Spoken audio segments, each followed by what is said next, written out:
Is-Sibt ta' 22 ġimgħa matul is-sena, sena 1.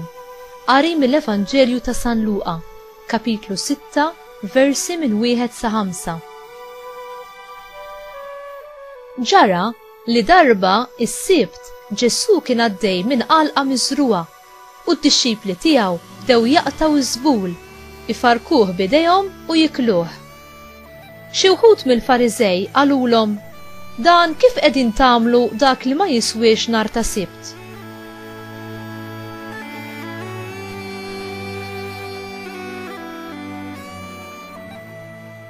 Qabeż Ġesu u weġibhom: anqas dan ma qrajtu x'għamel David meta ħadu l-ġuħ huwa u dawk li kienu miegħu? Ma qrajtux kif daħal fid-dar ta' Alla u ħal ħobs tal-preżenza ta' quddiem il-mulej u kil minnu u ta' lil dawk li kienu miegħu? U madankollu ħadd ma kien jista' jiekol minnu ħlief il-qassisin biss.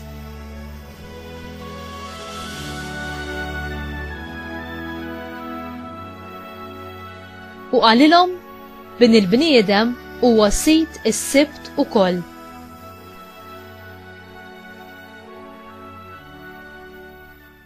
Il-kelma tal-mulej. Tifħir lilek Kristu.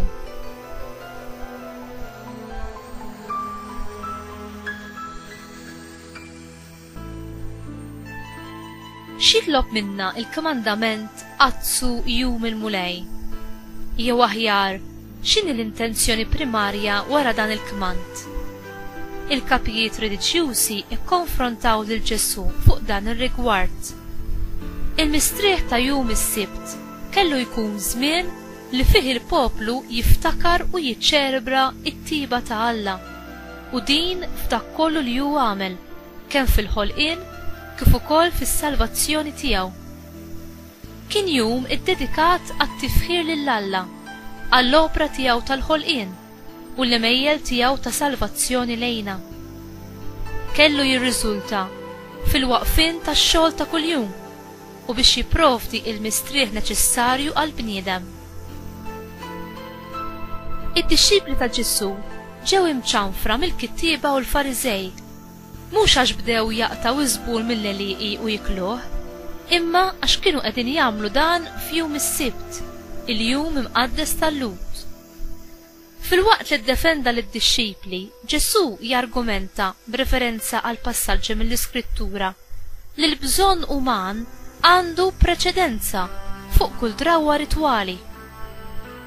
Fil-ġuħ tagħhom, David u l-irġiel li kienu miegħu kielu mill-ħobs qaddis offrut fit-tempju.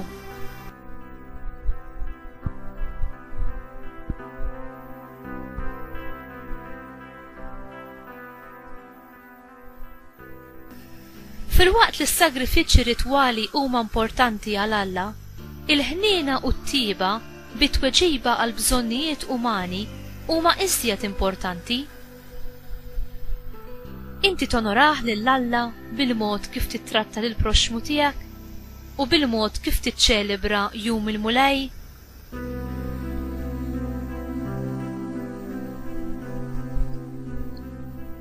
Mulej, għatina li nimxu fit-triqatek, fejn hemm l-imħabba u l-erf, m'hemmx biża' u ignoranza, fejn hemm il-paċenzja u l-umiltà, m'hemmx l-arabja u lanqas dwejjaq, fejn hemm il-faqar u l-ferħ, m'hemmx la kilba u lanqas attakkamenti mal-affarijiet ta' din id-dinja, fejn hemm il-paċi u l-kontemplazzjoni, m'hemmx la l-bżonn u lanqas in-nuqqas ta' mistrieħ, fejn hemm il-biża' ta' Alla li tħares il-post fejn ngħixu, l-ebda għadu ma jista' jidħol, fejn hemm il-ħniena u l-prudenza, m'hemmx la eċċess u lanqas ħruxija.